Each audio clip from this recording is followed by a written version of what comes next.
right. Welcome to another episode of Ask Jenné Today podcast. And for today's episode, I'm so happy to be joined by my beautiful friend from Iloilo, certified wedding specialist of Faybe Weddings and Events. Hi. Anyway, hello everyone. Thank you for having me. Yes. From Iloilo. Yes, all the way from Iloilo, guys. Yeah. So, a little backstory about Faye, I just want to highlight. So, when we were classmates, what year was that? 2018. 2018. 7 years na tayo mag-friendship, girl. Oh, 2018. So, when we were classmates in, shout out to Miss B, all right? Weddings Beautiful Worldwide. We had so much fun in that, how many weeks nga yun? Parang 2 months ba yun? Parang nasa 6 months din eh. Over 6 months, yeah. So, ang haba ng pinagsama namin. And I have to say, siya lang po yung valedictorian. Ay, grabe din naman. Wala pong ganun. Okay? Wala pong ganun sa Weddings Beautiful Worldwide. But, for me, if there was one, si Faye yun. Siya yung number 1 sa assignment, number 1 sa ganun. But, kidding aside, I would say I'm so happy to have you here today, Faye, because, of all the wedding planners I know, you're one of the few people who are super OC, Yeah. super detailed.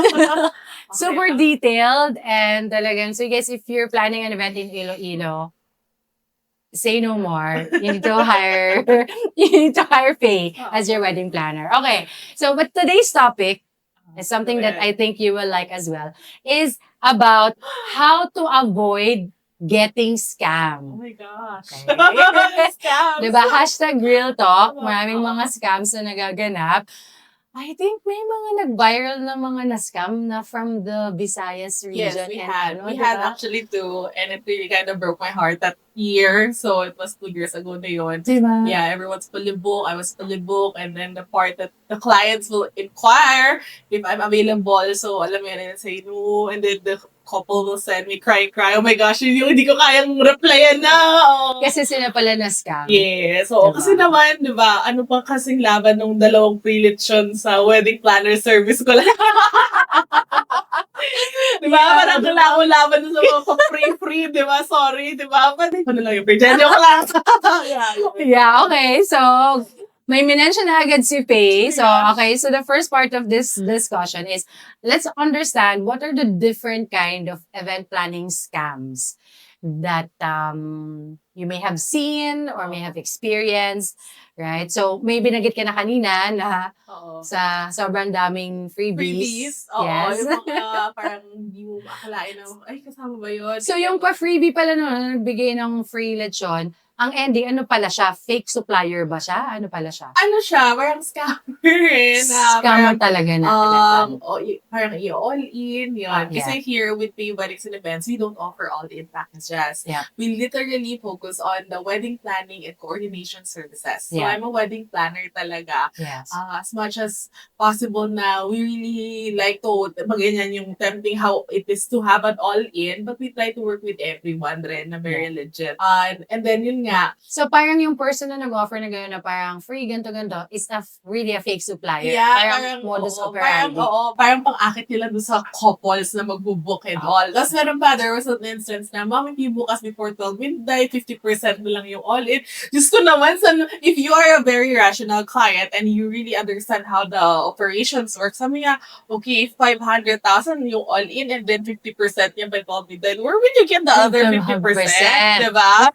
So may mga ganun na modus and all. Yeah. And then, there were also few sentiments na, I did get a lot. I usually post it namin sometimes. I share na, alam mo yun, tapos na yung wedding. Tapos sabi niya, it's, sana Miss Faye, kung ikaw lang yung kinuha namin. Yeah, I get that too. Sana, So, nasa yeah. huli yung pagsisisi. No? Yes. Oo. So, yun, yung mga gano'n. Pero, actually, yung scams na ganyan, it's not just a scam for a client. Kasi when we had experienced that back in our city, there were also suppliers na scam. And it was funny kasi ako yung talagang tinatanungan na, Miss Faye, ganyan, ano gagawin ko, gagawin mo. There was an instance na one of the suppliers cited na, Miss Faye, hindi pa ako nababayaran nung co-ord na yon na all-in. Pero ano ba, magpapakita ba ako dun sa client? Gusto parang sabi ko, ano ba ako, judge? Tapos there was also, sabi namin, you tell the client na lang directly and address the issue. Parang for me kasi nang unfair naman na the couple does not know about it or be aware of it. So parang sabi ko, it will double their heartbreak. So sabi ko, Kung hindi ka magpakita. yes, as a supplier. Sabi ko, Okay. yung payment will just settle it kung ako sa supplier. Just have it na lang. Kasi ano lang naman yun, it's once in a lifetime. Huwag ka naman nang dumagdag dun sa Sa stress nung ano. Diba? And there were also, I have a staff who had experience ng all-in na she was actually my manager sa preparation. So, siya yung secondary sponsor nung kinasal. So, yung feedback, actually, nag-inquire naman yung niece niya sa akin. But we kinda had a little price difference from to the one they booked. So, I understand that. Wala namang pilitan, di ba? Yes. And then, they found out na she was there. Tumubi yung trato sa kanya, uy, paid yan. Ano lang, like, super alert yung, and then, dito din nalaman na, for example, if all in, they'll have the 150 guests. Pero yung ibubook nila, 100 lang muna. So, yung surplus dun sa, venue on the day na yata or idadagdag. So, meaning, if you will analyze it, parang, kita na dagdag para profit ng hindi niya. So, parang it's like a hidden strategy so they can earn more. Yes. Diba? Mga ganun. Yeah. How about yung mga experience mo about like mga overcharging or mga hidden fees? Yung parang gulat na lang, may mga extra fees pa and all that. Ako, as a paid wedding planner, meron akong, throughout the years, I was able to come up a form of a venue, for example, the venue interrogation. So, di ba, first of all, guys, I'm an IT by profession.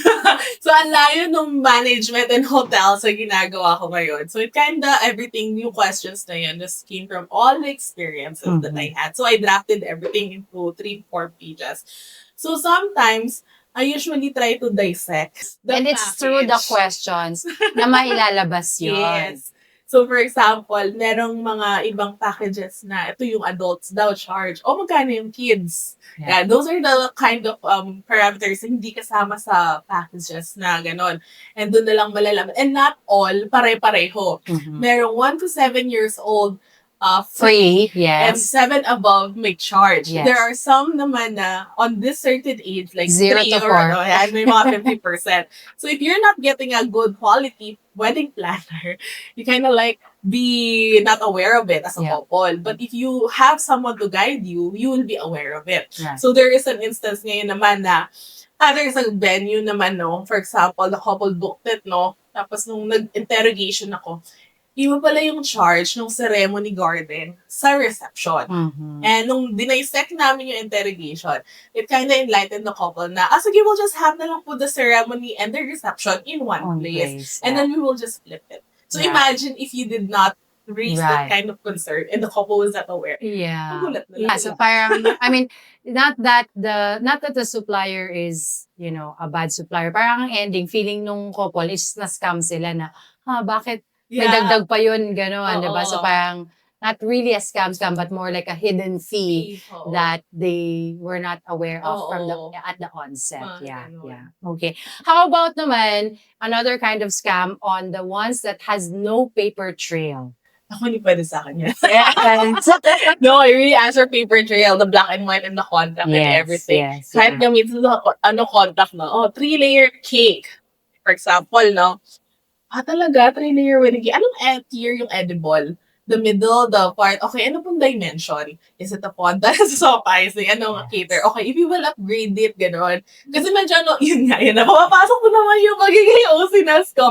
Oo, kasi diba, there is really custom, parang tailored preference yung couple na talagang nilalabas ko. Or I ask, anong kaya sa package na yun? If it not, anong dagdag? Ganun. Kasi sometimes there are, so experience ko kasi may couples na, 5,000 lang naman. So, kaya pang medyo mag-extend or mag-add pa ng budget or mag-upgrade, diba? So, so having no paper trail is actually a red flag. Diba? Kasi it means that if there is no contract, then there is no transaction. It's very nice to have a paper trail, especially during the pandemic time. It saved us from the force majeure clause. Yes. Those who are freelancing, medyo dun nag-critical in terms of the refund and whatever the hindi kasama dun sa. But if you have the Yes. black and white naman, Yes. better. It also secures the couple, right? Yes. So Oo. talagang both the supplier and the couple. Yung iba nga, may issue nga ngayon nag-viral, yung supplier naman yung na-scam. Oo Yung nga. sa asin-asin. Oo. Ay, wait. Visayas din yun, di ba? I think, and then further, further dig into it. Pero nakita ko, Nagayuma. oo. Okay, so now that we know that some of the scams to watch out for, why don't we talk about the warning signs or yung sinabi ko kanina na red flags? How can we, paano natin matutunugan na parang wait a minute, medyo scammer feels. So, some red flags that we need to watch out for. Watch out. I think may isa na agad. Yung kanina sinabi mo na 500,000, tapos sige po, 50% off na lang. Yeah, So, I think, too good to be true. Oo, too good to be true na super, bola-bola. Oo, very sales talk person. Most of the people I work with, they know I am a few words. Yes. Pero hindi ako kasi masyado mapagbuhat ng upuan. Yes. Medyo pag pina-flatter or dinadayaw ako, parang sa trabaho na lang po tayo magkakasubukan.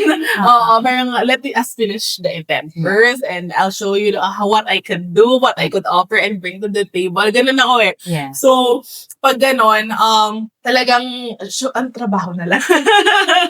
Yes. So, another red flag, I think you mentioned it already kanina, na parang if you pay by 12 midnight tonight, then you will get, whatever, right? So that falls under pushy behavior. At saka yung hindi nagpapakita. Like, marami lang reasons na to, yung nagpapakita ng hindi sumisipot sa meetings, Yes. yan. Meron naman na, there was a one time na na-encounter ko. Actually, this was just recent rin na I talked to the couple. The couple booked this supplier, yung planner, 2022. So, syempre ako, medyo pabida-bida. Dumaan ako sa hallway. May kasama siyang photographer. So, parang, hi, hello, kamusta? Ganyan. Tapos, parang pinakilala ko ng photographer. So, parang, yung isang reason nung couple, ay, humingi na yung coordinator na yun ng another payables na wala pa naman siyang ginagawa.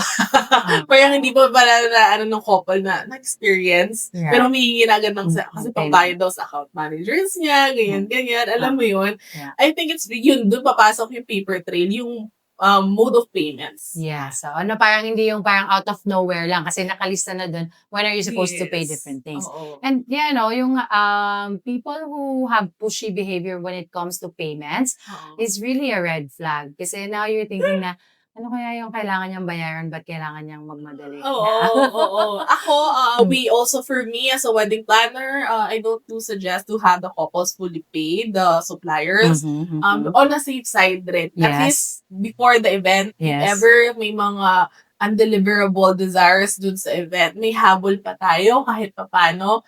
But unless like for example the venue, syempre gagamitin ng diba? Hindi naman makakaalis yung venue basta-basta eh. Yes.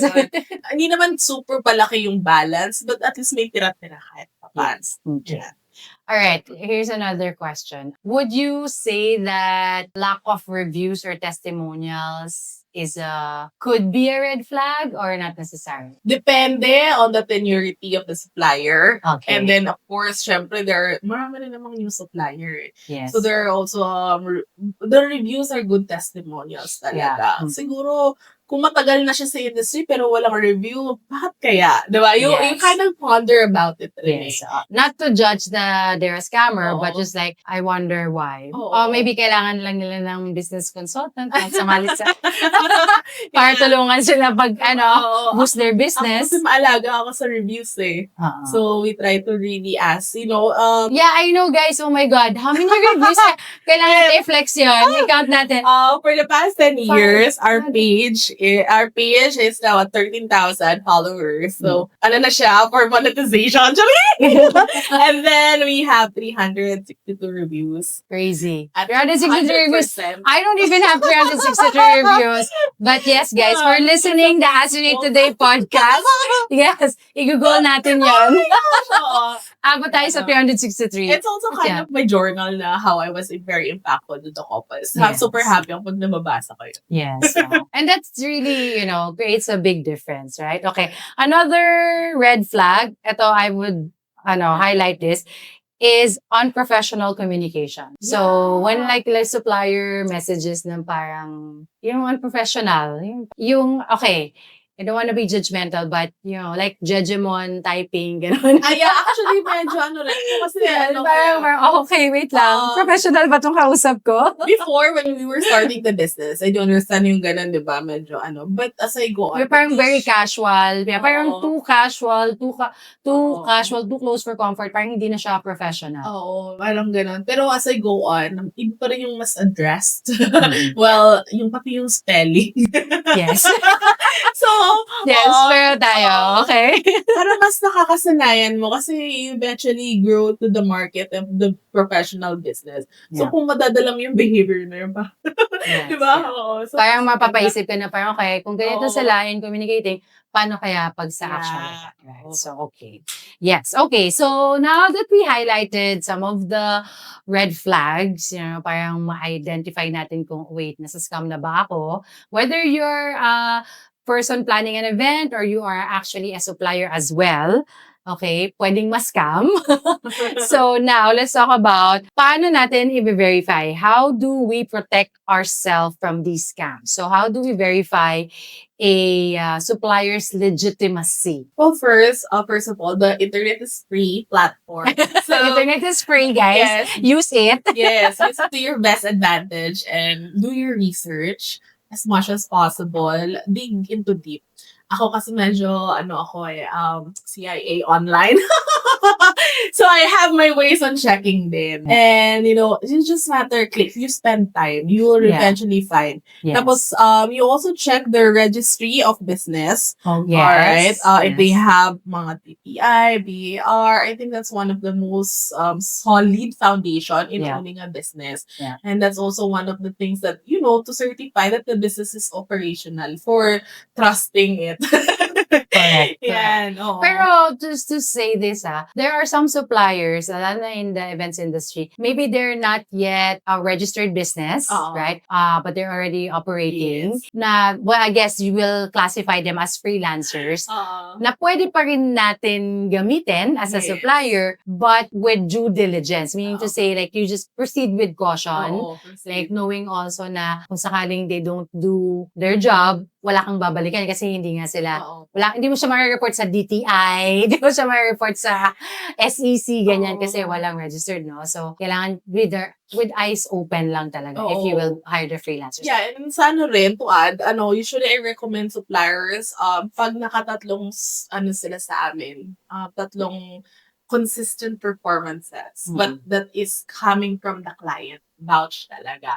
So kami, we don't have much of the exclusivity of working with suppliers, but I really try to work with all the kinds of suppliers para mas malawak yung ating networks. Yes. And it's nice to collaborate with a lot of options. Kasi clientele, iba-iba rin ang preferences. So as much as possible, we have variety of choices.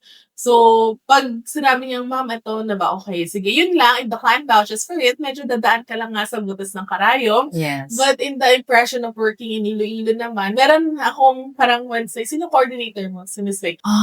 Si Miss Faye. I don't know, we have that condescending tone, maybe because of the impression of how I work with, how I am strict with ganyan na Yun. Tapos once naman na dumaan siya sa butas ng karayom, the experience just lately lang no March. Yeah, he is a host. So, he's the first time working with us. He's on the day cohort account. So, it was vouched by the couple. So, ngayon, when I experienced him working and maganda and all, pagka next month naman, I referred him to one of the brands that we endorse in Iloilo rin, which we shot a commercial for. Ayun, nakuha na. Tapos the next naman. Basta, pag nag-okay ka sa akin, I'm sure, guaranteed that I could fully book you guys until end of the year. Yeah. Ganun ako malupit sa supplier. Yes, So, yes. but of course, I make sure na hindi petics yung supplier. Right. So that's part of parang measuring kung ano ba yung verifying. Paano ba natin ma-verify yung quality supplier? So through Experience. Faye, Yeah. yung experience niya dun sa Oo. mga suppliers, then we're able to see kung talagang good ba sila. Oh, I trust my instinct. Actually, in order for me to determine a good quality supplier, yung one is yun nga, attitude. You don't, ayoko kasi yung reklamador. Yeah. I hate people who whine and, rather than focusing on the resolution, you try to find ways on how to work around it. Hindi yung parang dami pang reasons. Yes, yeah. Yan, yung ganyan. Tapos yung late rin, okay, I could give graces during meetings or prenups, but on the day of the wedding, kasi it's very crucial eh. Yes, Supplier time is of the late, essence talaga. it will ripple until Yeah. the very end. Yeah, So, yeah. alam mo yun. Okay, so there's so many ways that we can spot the red flags and verify our suppliers, diba? So, how can AJT help you? Of course, along with the network of Miss Faye as well. Where AJT, Ask Jenné Today, is continuously expanding all the wonderful suppliers. So when you check out the askjennétoday.com, we have a list of vendors that you can check out. The ones na vetted will be listed there. The ones who are just as a list is also there. So it's really just important to ask. Okay. Just ask, what do you think about this supplier? And if you're a supplier and you're not yet vetted by any particular event planner or co-supplier, you can ask them and say them like, hey, we've worked together. Do you mind if you give me a review, or do you mind if you can do a testimonial on your experience working with me, right, as a supplier? Because that will definitely help not only you as a supplier, but also all the people who are looking out for you. Or do you Yes. have an event that I can attend muna as a, visitor? Yes, correct. Yan, ganyan din ako. Oo. Lalo na sa host. Yeah, oo. Lalo na sa host, parang, yeah, okay, can I watch you? Oo, Ganyan. So, just to get the feel. so, I have one mentee host. Pagka-present ako, nape-pressure siya. Shout out to, hindi ka na sasabihin. You know who you are. Basta pag nandiyan ako, dyan si Miss Jenné. Ganyan. But anyway, that's all for the good of everyone. Yeah, the more that we are able to vet each other, and of course, not everyone is perfect. So maybe some companies will also have some pagkukulang. You can always improve, but just be open to receiving feedback as well. Marami nang naitulong si Jenné sa amin. It's been Diba? 7 years. So I started yun sa mga worldwide weddings. We did bridal fairs in Dubai and Singapore. I used to remember how medyo hindi pa ako ganun ka-comfortable facing camera interviews. I used to remember my first interview, may pa-script pa kami, may write pa. But eventually, as you develop the skill of learning and answering it through the experience, I became very comfortable na rin of shooting on the spot. Okay, go! Ganyan. Oo, ganyan si Jenné. I also gave her an appreciation plaque, Catalyst Award, because she sparked a lot of opportunities in my 10 years in the wedding industry. Grabe naman. May so, dinala ko pa yun, guys, ang kamigin namin ng trip. Yes. So, ganun siya ka-solid. So, if I were you, ask Jenné Today na. Diba? So, well, that's it, guys. I hope that this episode helped you, enlighten you about how to avoid being scammed. So, watch out for the different kinds of scam. Make sure that ma-check may mga red flag, and of course, verify all the supplies. So, in conclusion, don't stress. Ask Jenné today.